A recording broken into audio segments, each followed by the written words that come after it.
Good morning, everyone. I thought I had left the snow behind when I drove about 8 hours yesterday from western Wyoming, where I live, to northwestern Arizona, where I am now. And I went to bed last night at my campsite, which was about 5 miles up the dirt road this way. In the dark, it was about 9 o'clock when I got to the campsite. And it was dry. It had not snowed when I went to bed last night. But I woke up this morning to about half an inch to an inch of snow, of new snow on the ground. And so this is a little bit unexpected, but we're gonna make the best of it. The desert is still beautiful, even in the snow. And check this out. You can actually see where there's no snow off in the distance here. Some of that red rock, some of that red earth. That is St. George, Utah over there. So I'm only about 5 miles south of the Utah-Arizona border. I'm in the Arizona Strip, which is the piece of northwestern Arizona that's cut off from the rest of the state by the Grand Canyon. This is the first trip of 2024. This is going to be about a 2-week trip. And sorry as I focus on my footing here so I don't slip off this ridge. This is going to be about a 10, 12, 14 day trip through mostly western Arizona, but also some Nevada and some California thrown in there too. And I do this trip, or one like it, the start of every year. It's nice to get out of the cold, get out of the snow, go to the desert, go to the warmth, or at least go to the warmer climates. And I'm going to start off today with a hike, and I thought I'd be able to drive down this road a little bit further, but it's obviously blocked off. There's a sign that said, I think, service vehicles only. But that's okay. We're gonna take this for about 3/4 of a mile. Gonna just walk this for about 3/4 of a mile to the start of a hike that I want to do. I don't know what it's gonna be like in the snow, but only one way to find out.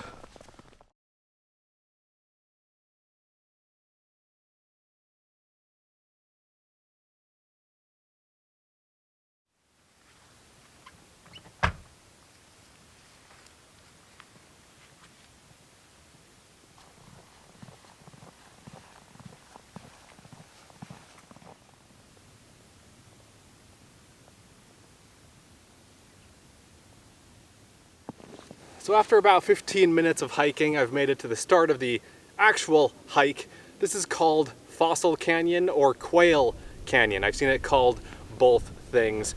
And it's starting to warm up here because I've been moving, considering taking off my jacket, but I think I'll keep it on because in the canyon, as you can probably see, that's all shady in there. And this is actually sort of a slot canyon. It's supposed to be pretty interesting. I think there are fossils in here, as the name Fossil Canyon suggests. I've never been in here before, and I don't think I've ever been in a slot canyon or a canyon with narrows in it in the snow in like midwinter, so should be interesting. I think it's less than a mile long each way. This is a pretty short hike once you actually get to this point. I think my map shows it as being 0.8 miles from here to kind of the end of the canyon, and then another 0.8 miles back, then another 7/10 of a mile back to the car from here. So altogether, that's what, like 3 miles round trip? Something like that.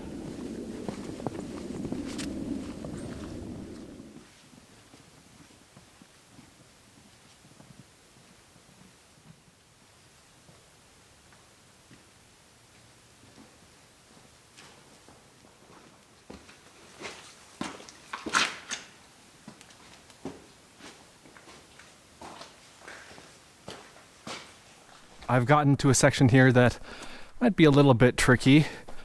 There's this big boulder blocking the way and cliffs obviously on both sides. There's a little spot on the left to maybe crawl up and one on the right. I think this one looks a little bit easier. But we're getting a little bit past just regular hiking territory now. I mean, this isn't a huge climb or rock step by any means, but it's, it's something. Basically just one move. There we go. Oh, beautiful. Look at that. Just a straight shot down the canyon. Such stark, narrow walls. Really, really neat place. And just past that little rock step is this gorgeous little section of overhanging narrows. You know, this is a limestone slot canyon, and it's very different from the kinds of things you see in most of southern Utah, for example. That's all sandstone. You know, all those red rock slot canyons that you see a lot are all sandstone. This is limestone, and it just gives a different feel, almost a different energy to the place.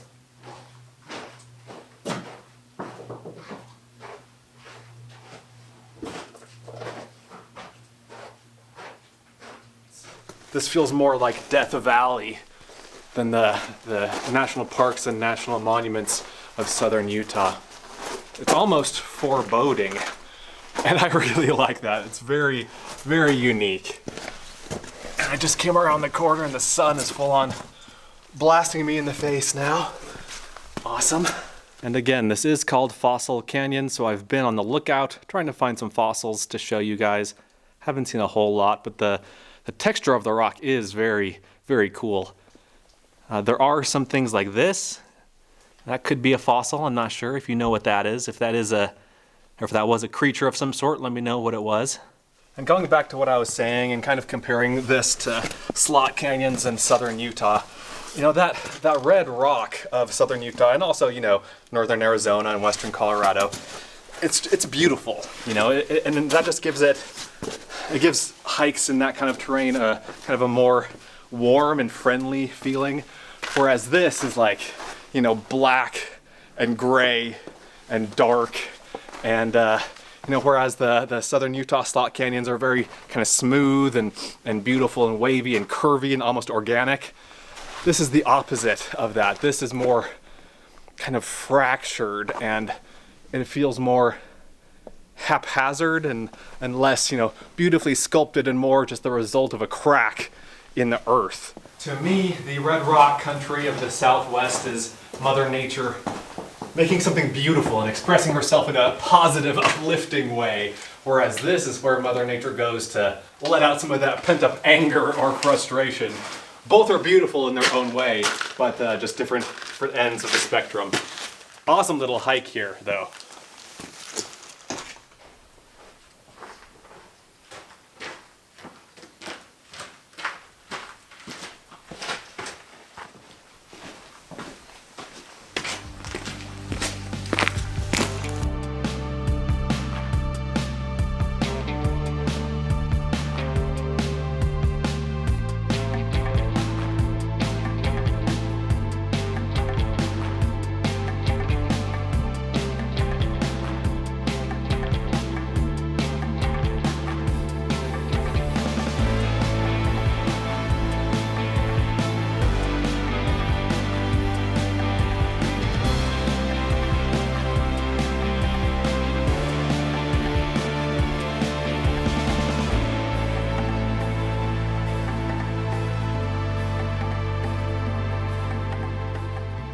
This is sort of a surprise. So this is the spot where the route on my map ends, like it shows the trail ending right here.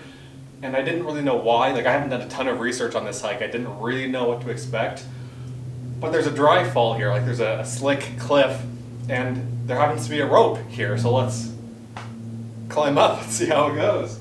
These are obviously not ideal conditions to be climbing in, so there's a bolt here, like a climbing bolt, a climbing anchor, and looks like 3 different strands of rope, or 3 strands of different ropes.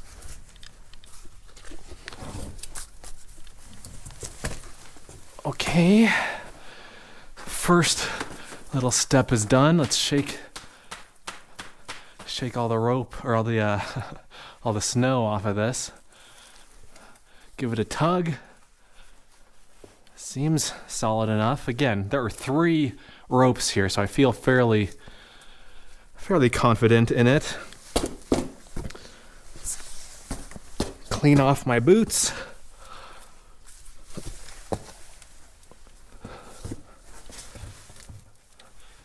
Oh yeah. Just those couple of sections at the bottom were a little bit A little bit stiff, a little bit tricky, but it's really not too bad.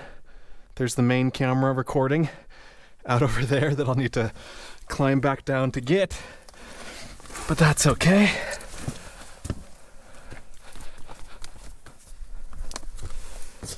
Got more snow up here.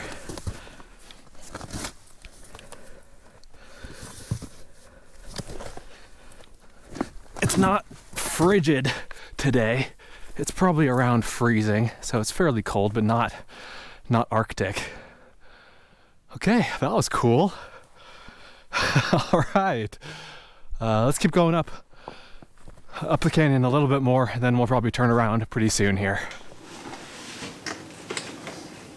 You know, I get asked sometimes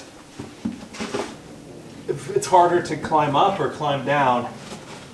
Definitely down. I mean, they're both tricky in different ways, but climbing down is definitely more unpleasant, I would say. The original plan was to go to the end of the hike, presumably the end of the canyon, that's what I thought, and then just turn around, head back the way I came. But that thing that I just climbed, that was the normal turnaround spot, and beyond this, the canyon opens up, it broadens out, it kind of levels out. It's not as steep anymore. This is the top of the canyon. This is what I just emerged from, and look how much more open it is out here. And I looked at the map on my phone, and the main road that I was driving on this morning, the road that I parked on, is over here, just about a mile this way. And so the plan now is to go that way, to go cross country to that road, and then follow it back to my car. And then that'll make a nice loop hike. I don't think the way back this way will be quite as scenic as the canyon that I just did, but it's different. And so I always like to make a loop hike if I can. It makes things more interesting. And so that's the plan. Let's do it.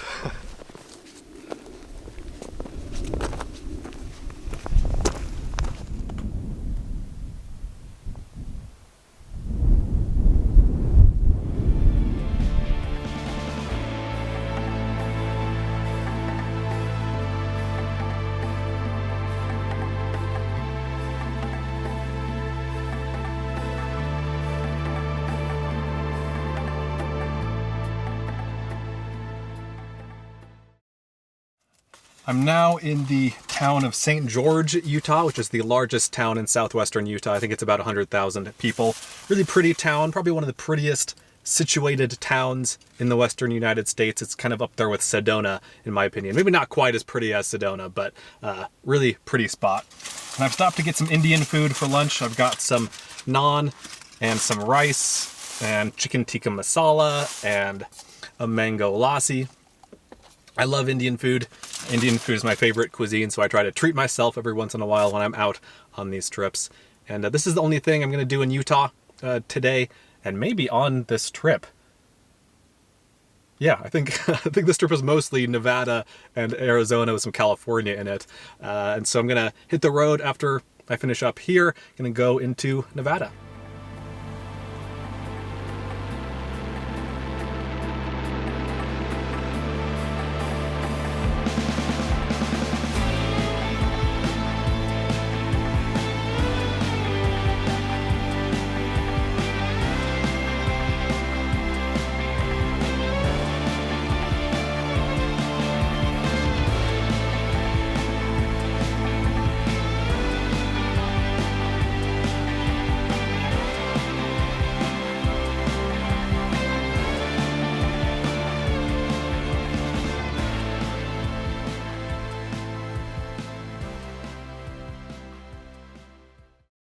Lock the door. Okay guys, so here's the deal. I'm trying to get to a place that's about another 0.6 of a mile up this road here. And by the way, this is just a fantastic area. This super cool place. Definitely gonna have to come back here in the future and explore around a little bit. I'm outside of the town of Mesquite, Nevada. It's basically the first town in Nevada that you get to once you go from St. George, Utah, so southwestern Utah into Nevada. That is the main town out there, Mesquite. Anyway, there's a big hill in front of me, and I'm a little bit scared to to drive it in the Land Cruiser. Now the Land Cruiser is a very capable, like super capable off-road vehicle. The other day I saw a video of someone driving their cruiser through a raging river, like super raging river, flooded river in like Costa Rica or something like that. But just because a Land Cruiser can be driven through a flooding river in Costa Rica, or just because it can drive up a steep, snowy hill like this, doesn't mean I want to do that. I'm a fairly conservative driver in some regards, and I really don't like driving down steep slopes. That kind of terrifies me, and so I wouldn't want to drive down this slope. And so I'm parking down there, continuing on foot. This place that I'm going to, I didn't even know it existed until yesterday when I saw it on the map, and so I'm excited. It looks pretty cool. And I've got to make this kind of quick because I'm running out of daylight. It'll be dark in 40 minutes or so.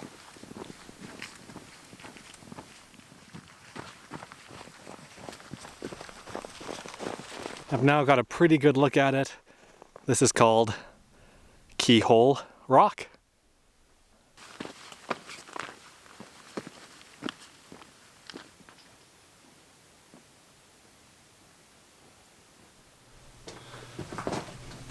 Oh yeah, this is awesome.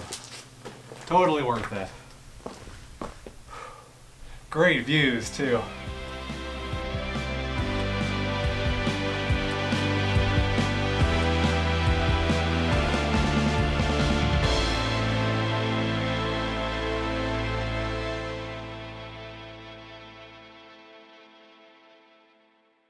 As the sun is setting here, we can look out onto the desert. Beautiful colors. And then over to the right here is Mesquite. You know, it is kind of fitting to end the day at an arch like this. Earlier in the day I was talking about how that canyon reminded me of sort of an inverse of southern Utah's canyons. This is kind of an inverse of southern Utah arches, and so it's all coming around. It's all one big circle. And then here's looking out the other direction. Much more snow back in here. This area is much more shaded. Doesn't get nearly as much sun as the valley behind me. Still just a beautiful area though. On winter trips like this, I forget how little daylight there is. The sun rises so late in the day and it sets so early in the afternoon, and I'm just kind of struggling to fit everything in that I want to. And today I'm kind of losing that struggle. It's going to be dark before I find a campsite tonight, but that's okay. And I'll walk back to the car, and then I will again go drive around, find a campsite somewhere in this area, somewhere along the road that I drove in on. I passed a couple much closer to town, much closer to Mesquite, but I might find something a little bit closer, but I don't know. Really, really neat little spot though. It's now long after dark, long after sunset, and found a campsite. I decided to drive a little bit more tonight to save myself a little bit of driving time in the morning, and so I'm closer to Mesquite, which you can see out here. These are the lights of Mesquite, Nevada. And then you can see the line of cars on I-15 right here. This is Interstate 15. If the camera will focus. There we go. And I think this is actually a pretty decent campsite. We have a fire ring right here, which of course I will not be using. I'm really not much of a fan of campfires. I know that's kind of sacrilegious for a lot of people, but you know, if I'm on a multi-day trip, I don't want to smell like campfire all the time for 2 weeks, you know? For once in a while, they're fun, but as a regular routine thing, no thank you. And I think I'm at the edge of a dry wash. I think there's a dry stream bed over here somewhere, but can't really tell. I did drive far enough out of the mountains to where there's no snow on the ground here, which is nice, but it is still pretty chilly, and it's gonna get down to below freezing tonight, but nothing I can't handle with a couple of sleeping bags. But I'm gonna wrap it up here. Thanks for watching, guys, as I get darker and probably out of focus here. Thanks for watching. Let me know what you think, and let me know what your favorite part was. Let me know if you have any questions. I'll see you in the next one. Be sure to check out Adventure Know-How, my new site, where you can gain access to a map of all of my free campsites plus monthly bonus videos that you won't find anywhere else. Learn more at adventureknowhow.com. And for links to everything else SUV RVing related, visit suvrving.com. Links to these sites and more will be in the video description.